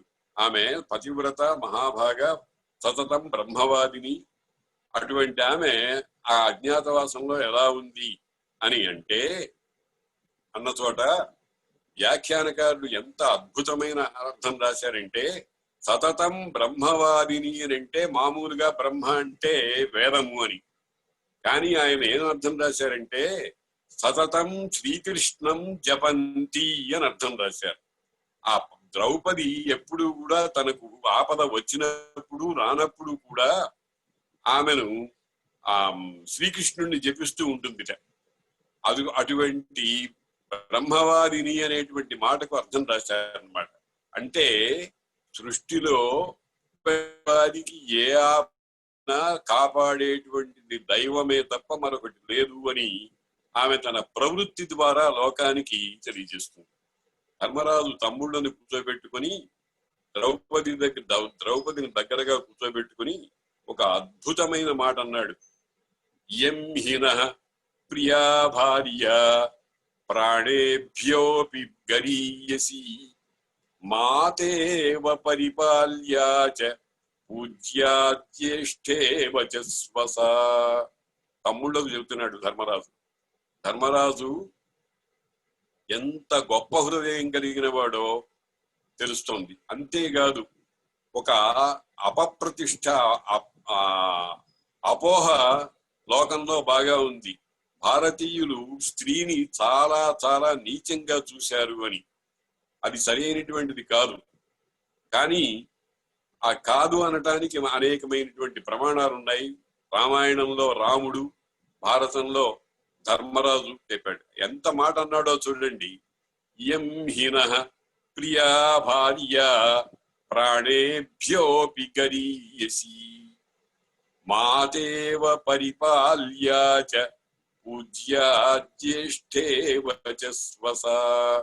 నాయనలారా, తమ్ముళ్ళలారా, ఇక్కడ మనం గమనించాల్సిన విషయం ఏమిటంటే ధర్మరాజు పేరుకి అన్నయ్యే గాని పితృసమో జ్యేష్ఠ అనే ధర్మశాస్త్రాన్ని అక్షరాలా పాటించి తమ్ముళ్ళనందరినీ కూడా తండ్రిలాగా కాపాడినవాడు. అతడు నిజానికి భ్రాతయే గాని పిత. పిత అంటే చమత్కారంగా ఒక మాట చెబుతారు. ఒక సంస్కృతం వచ్చిన అబ్బాయి ఇంకొకతనితో అంటున్నట్ట, మా నాయన గారు నాకు జనకుడైనాడు గాని పిత కాలేదు అన్నట్ట. అదేమిటి, జనకుడైతే పిత కాకపోవడం ఏమిటి అని అంటే, జనకుడు అంటే పుట్టించినవాడు, పిత అంటే పాలించినవాడు. సర్వ విధములైనటువంటి రక్షణ కల్పించినటువంటి వారినే పిత అంటారు. అటువంటి పితృస్థానంలో ఈ ధర్మరాజు భీముడు, అర్జునుడు, నకులుడు, సహదేవుడు మొదలైనటువంటి వాడని, ద్రౌపదిని కూడా ఆ రకంగా మనం కంటికి రెప్పలాగా అంటాం. ఆ విధంగా తల్లి పిల్లల్ని ఏ విధంగా పొదువుకుని తాను అష్ట కష్టాలు పడ్డా వాళ్లకు ఏ విధమైనటువంటి బాధలు కలగకుండా ఉండాలని ఏ రకంగా చూస్తారో ఆ రకంగా చేసినటువంటి వాడు అన్నమాట. కొన్ని చిన్న చిన్న విషయాల్లో మనకు సందేహాలు ఉంటాయి. దూతం ఎందుకు పెట్టాడు, ఇవన్నీ వాటికి మంచి సమాధానాలు ఉన్నాయి. వాటిని ఇక్కడ తీసుకురాక్కర్లేదు. మొత్తం జీవితం మీద అతడు వాళ్ళకి తండ్రిలాగా వ్యవహరించాడు అన్నమాట. అందుకని చెబుతున్నాడు. ఏమంటున్నాడు? యం హినః ప్రియా భార్య. నాయనలారా, ఈమె మనకు చాలా ప్రియమైన భార్య. భార్య అంటే మామూలుగా వైఫ్, పెండ్లాము అనే అర్థం మనం రూఢ్యర్థం. కానీ నిజానికి వ్యుత్పత్త్యర్థాన్ని బట్టి చూస్తే భార్య అంటే భరింపబడవలసినది. నీ దేహాన్ని నువ్వు ఎట్లాగైతే చక్కగా ఏ రోగము రొస్టు రాకుండా కాపాడుకుంటూ భరిస్తావో ఆ విధంగా మరొక వ్యక్తిని భరించడానికి భార్య అని పేరు. భార్య అంటే రూఢ్యర్థంలో పెండ్లాము అనే అర్థం ఉన్నా గాని కొడుకులు, కూతుళ్ళు, తల్లి మొదలైన వాళ్ళు కూడా భార్య అవుతారు అని సంస్కృతంలో ఒక సూచన ఉంది. గతవతి వాయౌ దేహాపాయే భార్య బిభ్యతి తస్మిన్ కాయే అని శంకర భగవత్పాదుల వారు భజగోవిందంలో అన్నారు. అక్కడ భార్య బిభ్యతి అన్న చోట చాలా మంది పెళ్ళాము భయపడుతుంది అని అనుకుంటున్నారు. కాదు, భార్య అనేటువంటిది అక్కడ బహువచనం. బిభ్యతి అనే క్రియ బహువచన క్రియ. బిభేతి, బిభీత, బిభ్యతి అని. ఆ బిభ్యతి అంటే బహువచనం. కాబట్టి భార్యాహ భార్యలు అంటే తన పోషణలో, తన చెప్పు చేతలలో, తన పెట్టుపోతలలో బతికే వాళ్ళందరూ భార్యలే. కాబట్టి ఇక్కడ భార్య అంటే భరింపబడవలసినది అని అర్థం.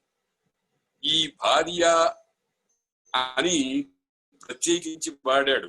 అనేకమైన శబ్దాలు ఉన్నాయి, భార్య, జాయ, కళత్రం, దార, కానీ భార్య అనే శబ్దాన్నే వాడాడు. అంటే మనం ఈ సంవత్సర కాలంలో ఈమెను కంటికి రెప్పలాగా కాపాడుతూ ఉండాలి అని అన్నాడు. ప్రియే ప్రాణేభ్యోపి గరీయసి, మన ప్రాణాలకు సంకటం వచ్చినా ఆమెకు ఏ విధమైనటువంటి బాధ కలగకుండా, కలిగితే దాన్ని ఏ విధమైనటువంటి ఉపాయంతో పోగొట్టాలో దాన్ని చూసుకోవాలి అని సూచన చేశాడు. ఇయం హినః ప్రియా భార్య ప్రాణేభ్యోపి గరీయసి మాతేవ పరిపాల్యా చ పూజ్యా జ్యేష్ఠేవ చ స్వసా. ఇంకా ఎంత మాట ఉన్నాడంటే మాతేవ తల్లిలాగా, మాతేవ పరిపాల్యా చ తల్లినిలాగా కాపాడుకోవాలి అన్నాడు. అంటే తల్లిని మనం కాపాడుకుంటే తల్లి మనని కాపాడుతూ ఉంటుంది. ఇది పరస్పరం భావయంత అనే మాట లాంటిదన్నమాట. మాతేవ పరిపాల్యా చ పూజ్యా జ్యేష్ఠేవ చ స్వసా. పూజ్య జ్యేష్ఠ, జ్యేష్ఠ స్వస ఇవ అంటే అక్కగారిలాగా, పెద్దక్కగారిలాగా మన్నిస్తూ ఉండాలి. వాళ్ళ విషయంలో ఒకవేళ కోపతాపాదులు ప్రదర్శించిన, ఏదైనా మనల్ని దండించినా, మనల్ని చక్కని దారిలో ప్రవేశపెట్టడానికి తిట్టినా కొట్టినా గాని వాళ్ళ మీద గౌరవం ఏ విధంగా చెడకుండా ఉండాలో ఆ రకంగా ఉండాలి అని ధర్మరాజు ఈ సన్నివేశంలో విరాట నగరంలో ప్రవేశించేటప్పుడు తమ్ముళ్లకు ఈ మాట చెప్పారు. వాళ్లకు తెలియదని కాదు, వాళ్ళని నిమిత్తంగా చేసుకుని లోకానికి పాఠం చెప్పారు వ్యాసుల వారు.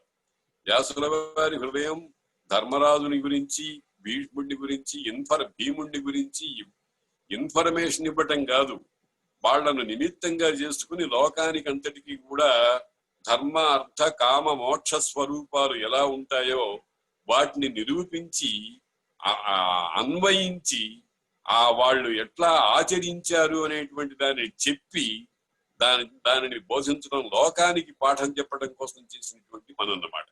కాబట్టి యం హినః, ఎంత అద్భుతమైనటువంటి శ్లోకమో చూడండి. యం హినః ప్రియా భార్య ప్రాణేభ్యోపి గరీయసి మాతేవ పరిపాల్యా చ పూజ్యా జ్యేష్ఠేవ చ స్వసా. ఇలాగా ఈయన అనేకమైనటువంటి ధర్మ విషయాలు, అర్థ విషయాలు, కామ విషయాలు, మోక్ష విషయాలు ఇవన్నీ కూడా మనకు పాండురు రాజు తనయుడైనటువంటి ధర్మరాజు, ఆయన పేరే ధర్మరాజు, రామో విగ్రహవాన్ ధర్మ అని రాముణ్ణి విగ్రహవంతుడైన ధర్ముడుగా మారీచుడు రాక్షసుడు గుర్తించాడు. ఆ విధంగానే మనం ధర్మరాజులో ఉండేటువంటి ధర్మభావాన్ని గుర్తించడానికి అతని ప్రవృత్తిని మనకు చాలా చక్కగా నిరూపిస్తున్నారు అన్నమాట. తర్వాత అనుకున్నాం, మహాభయంకరమైన సమస్యలు వచ్చినాయి. ప్రతి క్షణము సమస్యే.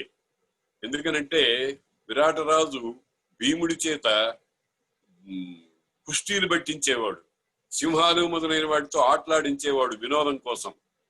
అవన్నీ ప్రాణ సంకటమైనటువంటి విషయాలే. అవన్నీ కూడా వాళ్ళు దైవబలంతో, ధర్మబలంతో నెగ్గుకుంటూ వచ్చారు. అన్నిటికంటే అత్యంత క్లిష్టమైనటువంటి సమస్య కీచక సమస్య. కీచకుడు ఉద్దేశపూర్వకంగా కాకపోయినా, అంటే అజ్ఞాతవాస భంగము చెయ్యాలి అని కాకపోయినా వాని సహజ ప్రవృత్తి చేత పాండవులకు ఘోరాతి ఘోరమైనటువంటి సమస్య తెచ్చిపెట్టాడు. ఆ ఘోరాతి ఘోరమైన సమస్య తెచ్చిపెట్టినప్పుడు దాంట్లో వాళ్ళు చాలా చక్కగా నెగ్గారు. అయితే ఆమె ద్రౌపది ఆ కీచకుడు దెబ్బతిన్నప్పుడు, సభలోకి వచ్చినప్పుడు ఆమె కోపావేశాలని చూచినటువంటి ధర్మరాజుకి చాలా భయం పట్టుకుంది. అయిపోయింది, ఈ అజ్ఞాత సర్వనాశనం అయిపోతుంది అయిపోతుంది అనే పరిస్థితి వచ్చింది. అంతకు ముందు భీముడు కూడా ఆ విరాటుణ్ణి కూడా ఇంత నీచాతి నీచమైన పని చేసిన వాడిని అంగీకరించినటువంటి విరాటుడు కూడా దండ్యుడే అనేటువంటి దృష్టితో అక్కడ ఒక చెట్టు అంటే దానికి నాశనం చేస్తాను అని కోపావేశంతో అయితే భీముడికి ధర్మరాజు అంతగా ఎప్పటికప్పుడు దారిలోకి తీసుకొస్తూనే ఉంటాడు. అప్పుడు ఒకసారి అట్లా చూసేటప్పటికి ధర్మరాజు చూసేటప్పటికి అందరూ ఉన్నారు.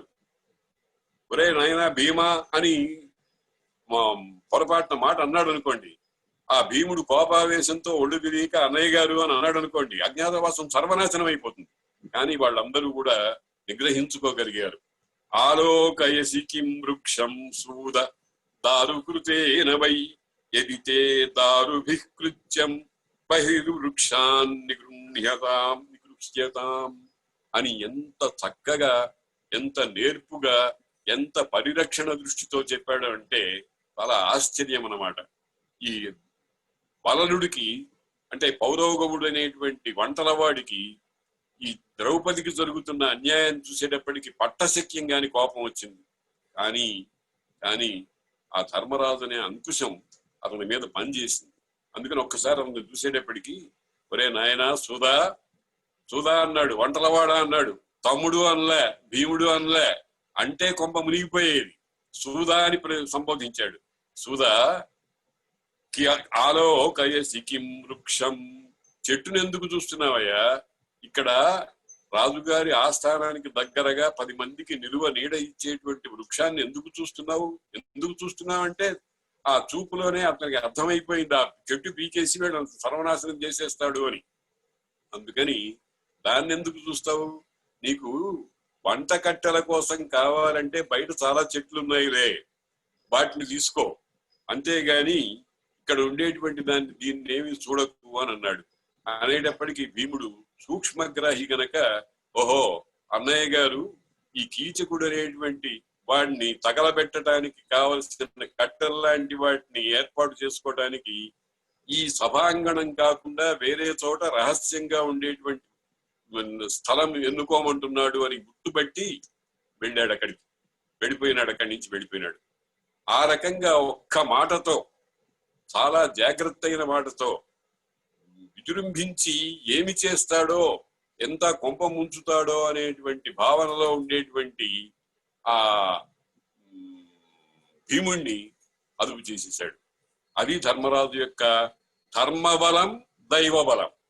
ఆ రకమైనటువంటి ఆ రెండిటి చేతనే వాళ్ళు వచ్చిన ప్రమాదాన్ని, పరీక్షల్ని తట్టుకోగలిగారు అనేటువంటి విషయాన్ని ప్రతిపాదించడంలో వ్యాసుల వారి హృదయం మనం తెలుసుకోవాల్సి వస్తుందన్నమాట.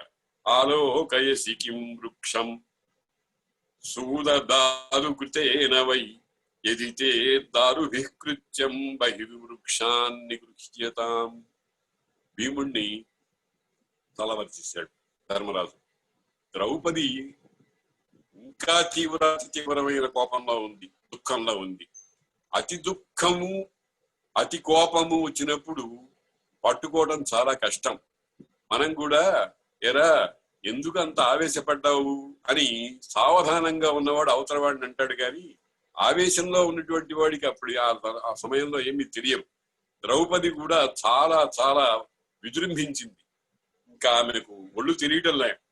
ఒళ్ళు వస్తుంటే అప్పుడు ధర్మరాజు చాలా జాగ్రత్తగా మన్యే నకాలం క్రోధస్య పశ్యంతి పతయస్తవ తేన త్వాం నాధిధావంతి గంధర్వాః సూర్యవర్చసః యదితే సమయః కశ్చిత్ కృతో హ్యాయతలోచనే తం స్మరస్వ క్షమాశీలే క్షమా ధర్మో హ్యనుత్తమః. ఆ సమయంలో ద్రౌపది వీరావేశం పొందినటువంటి కాళికలాగా, చెండికలాగా ఒళ్ళు తెలియనటువంటి పరిస్థితిలో ఉన్నది. ధర్మరాజుకి ముచ్చెమటలు పోస్తున్నాయి. అమ్మో ఏమి చేస్తుందో, ఏ మాట మాట్లాడుతుందో, మన అజ్ఞాతవాస భంగం అయిపోతుందేమోనని చాలా భయపడ్డాడు. అయినా గాని అతడు తన ధీరత్వాన్ని, ధైర్యాన్ని ఏమాత్రము కోల్పోకుండా కొన్ని మాటలు అన్నాడు. చాలా సుకుమారంగా అన్నాడు. మన్యే న కాలం క్రోధస్య, ఓ సైరంధ్రి, ఇది కోపానికి కాలం కాదనుకుంటాను అన్నాడు. మన్యే న కాలం క్రోధస్య, ఇది అతి తీవ్రమైనటువంటి కోపావేశానికి కాలం కాదనుకుంటానమ్మాయి. పశ్యంతి పతయస్తవ, నీ భర్తలు చూస్తూనే ఉన్నారు. పశ్యంతి పతయస్తవ, అక్కడే ఉన్నారు. తానున్నాడు, భీముడున్నాడు, తక్కిన వాళ్ళు, వాళ్ళకి సంగతులు తెలుస్తున్నాయి. కాబట్టి తే పతయ పశ్యంతి, నీ భర్తలు చూస్తున్నారు. అంటే ఆ ద్రౌపది సుదేష్ణ దగ్గరకు చేరినప్పుడే నాకు 5 గంధర్వులు భర్తలు ఉన్నారు అని చెప్పింది. కాబట్టి ఇక్కడ పతిహి అని ఏకవచనం కాకుండా పతయ అని అంటాం రహస్యభంగం కాదా అని ఎవరు అనుకోనక్కర్లేదు. ఎందుకనంటే ఆమె ముందరే ప్రకటించింది, నాకు గంధర్వులైనటువంటి వాళ్ళు 5 భర్తలు ఉన్నారు అని. అందులో కూడా రహస్యం ఏమిటంటే వీళ్ళందరూ కూడా దేవతల అంశంతో పుట్టినటువంటి వాళ్లే. అందుకనే గంధర్వ శబ్దాన్ని వాడింది ఆమె. గంధర్వం అంటే విద్యాధరో అప్సరో యక్ష రక్షో గంధర్వ కిన్నరాహ పిశాచో గుహ్యక సిద్ధో భూతోమి దేవయోనయ అని అమర కోసం చెప్తోంది. ఇవన్నీ దేవతలు యోనులుగా కలిగినటువంటి సెమీగాడ్స్ అంటారు వీళ్ళు. కాబట్టి పాండవులు మానవులు కాదు, దేవతలు కాదు, ప్రస్తుతం గంధర్వులే. అంటే దేవ అంశములతో పుట్టినటువంటి వాళ్ళు. అందుకని అంటున్నాడు, నీ భర్తలైనటువంటి గంధర్వులు పతయ, పైగా పతయ అన్నది భర్తారహ అని కాకుండా ధర్మరాజు పతయ అంటున్నారు. నిన్ను పాలించేవాళ్ళు. పతి అంటే పాలించేవాడు, భర్త అంటే భరించేవాడు. ఇక్కడ పాలనం కావాలి. కాబట్టి అటువంటి పతయ పశ్యంతి, చూస్తున్నారు. ఆ చూస్తున్నారు గాని ఇప్పుడు వాళ్ళు సూర్య వర్చస, ఇంకొక మాట కూడా అన్నాడు, వాళ్ళు ఏమి ఆషామాషి మనుషులు కాదు.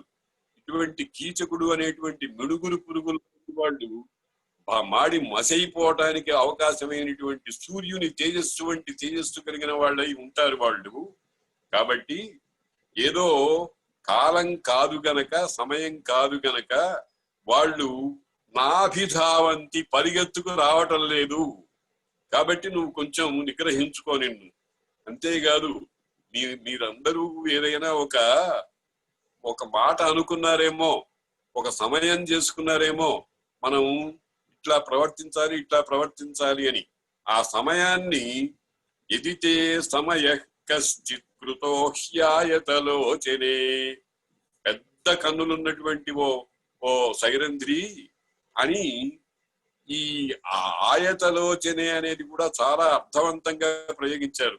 కాస్త కళ్ళు పెద్దవి చేసుకుని నీ వెనకాల జరిగిన సన్నివేశాలు, మనం ప్రస్తుతం ఉన్నటువంటి పరిస్థితి జాగ్రత్తగా చూడు అని ఓ చక్కటి హెచ్చరిక అందులో ఉందన్నమాట.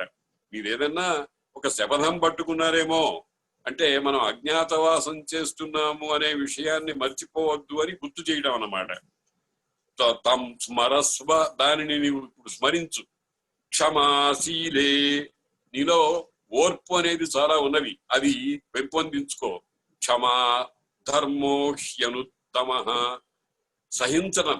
కష్టాలు వస్తాయి, వచ్చినప్పుడు సహించడం అనేటువంటిది చాలా గొప్ప విషయము.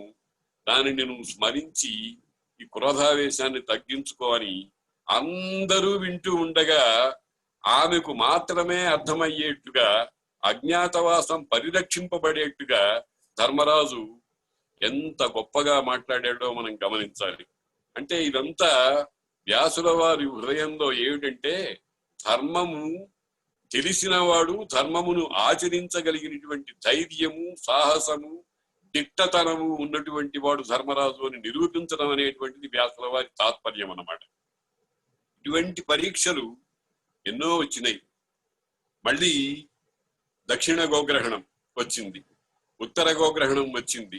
ఆ రెండిట్లో కూడా పాండవులు బయటపడకుండా అజ్ఞాతవాసాన్ని పరిరక్షించుకోగలిగారు. దక్షిణ గోగ్రహణంలో అక్కడ తనకు ఆశ్రయం ఇచ్చి రక్షించినటువంటి విరాటరాజుకి ఒక ఘోరమైన ఆపద వచ్చింది అన్నప్పుడు ఆయన సంగతి ఆయన చూసుకుంటాడులే, మనం బయటపడితే అజ్ఞాతవాసం భంగం అయిపోతుంది అని ధర్మరాజు ఊరికే కూర్చోలే. అయ్యా, మేమందరం మాకు కూడా కొంచెం పాటి యుద్ధ జ్ఞానం ఉంది, మేము కూడా నీతో నిన్ను రక్షించడానికి నీకు అండగా ఉండటానికి వస్తాము అని తనంత తాను విరాటరాజుకి ఒక దన్నుగా నిలబడటానికి ప్రయత్నం చేశాడు. భీముణ్ణి నకుల సహదేవుల్ని తయారు చేశాడు.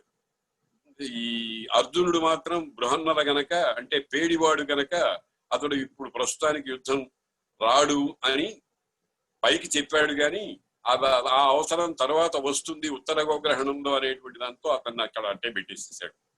వెళ్ళి భీష్మద్రోణ కృపాది ధన్వి నికరాభీలమైనటువంటి ఆ సేన తర్వాత వస్తుంది అనుకోండి, ముందర వచ్చినటువంటి ఈ త్రిగర్తులు సుశర్మ మొదలైనటువంటి వాళ్ళు దక్షిణ గోగ్రహణం చేసినటువంటి వాళ్ళని పట్టుకోవడానికి ప్రయత్నం చేసినప్పుడు అతి సాహసంతో, అతి ధైర్యంతో, అతి పరాక్రమంతో విరాటరాజుని రక్షించి దక్షిణ దిక్కున ఉండేటువంటి గోవుల్ని పట్టుకున్న వాటిని విడిపించడమే కాదు, ఒక దశలో భీముడికి చిక్కాడు ఆ సుశర్మ అనేవాడు.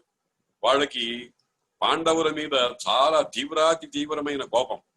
అటువంటి సుశర్మ తన సేన అంతటితో వస్తే ఆ సుశర్మ ఒకసారి విరాటరాజుని పట్టుకున్నాడు. ఇంచుమించుగా పట్టుకుంటే విడిపించి భీముడు వాణ్ణి చంపేస్తానని కత్తి తీసి చూపిస్తుంటే ధర్మరాజు చాలా జాగ్రత్తగా ముంచ సమాచారం ప్రమాణం ఎదితే వయం, ఈ సుశర్మని వదిలిపెట్టేసేయి, ఎందుకనంటే వాడితో మనకి పనుంది. ముంచ అధమాచారం, ఈ అధముడైనటువంటి అధమమైన ఆచారాలు కలిగినటువంటి ఈ విధమని వదిలిపెట్టి వాడు పీక తీసేస్తానని అంటున్నాడు భీముడు. వాడు భీముడని అనటానికి వీలు లేదు, అతన్ని నిర్వహించడానికి వేరే మార్గము లేదు. అందుకని ఒక మాట అన్నాడు, నా మాట మీద నీకు నమ్మకం ఉంటే, నా మాట నీకు ప్రమాణమైతే, ఎదితే వయం ప్రమాణం, అంటే ప్రమాణం అంటే మా మాట వినాల్సిందే అంతే.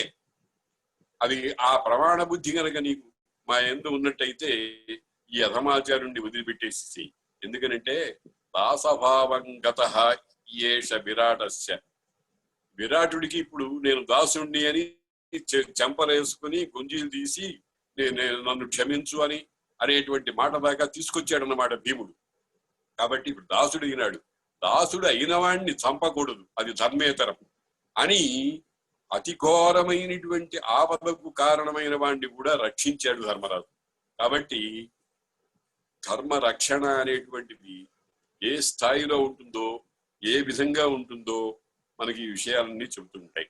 అదాసో గచ్చ ముక్తోసి మైవం కార్షీహి కదాచన అని భీముడితో ఆ మాటని ఇటు సుశర్మను చూచి నిన్ను దాస్యం నుండి కూడా విముక్తి చేస్తున్నాము, నువ్వు దాసుడివి కాదు, ఇప్పుడు మళ్ళీ నీ త్రిగర్త దేశానికి రాజుగానే వెళ్ళు అని లాలించి పంపించాడు అన్నమాట.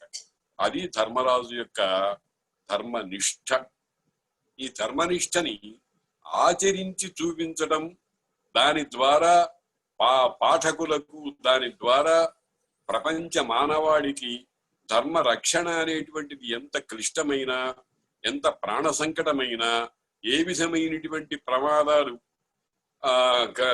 కలిగించేదైనా సరే ఎట్లా నిలబడాలి అనేటువంటి దానికి ఒక మార్గదర్శక సూత్రం లాగా ధర్మరాజు లాంటి వాడిని తీసుకోవాలి అనేటువంటిది నిరూపించడం అనేటువంటిది భారత రచనలో వ్యాసుల వారి హృదయం.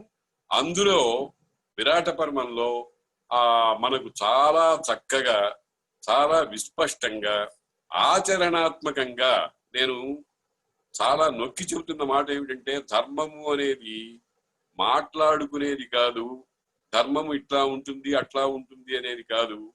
లోకంలో ఒక సామెత ఉంది, వజ్జల పుచ్చకాయ అని. వజ్జల పుచ్చకాయ అంటే గురువు గారు ఉపన్యాసం చెబుతూ ఆయన పుచ్చకాయ తినకూడదురా అని అందరికీ బోధ చేసేట. వెళ్ళేటప్పుడు ఒరే ఆ పుచ్చకాయ కొనుక్కురారా అన్నట్ట. కాబట్టి అది కాదు పద్ధతి. ఏమిటంటే దాన్ని ఆచరించాలి, దాన్ని ఆచరించి చూపించాలి. ప్రాణ సంకటమైన పరిస్థితుల్లో కూడా ధర్మాన్ని వదిలిపెట్టకూడదు. నజాతు కామాత్ నా భయాత్ నా లోభాత్ త్యజేత్ ధర్మం.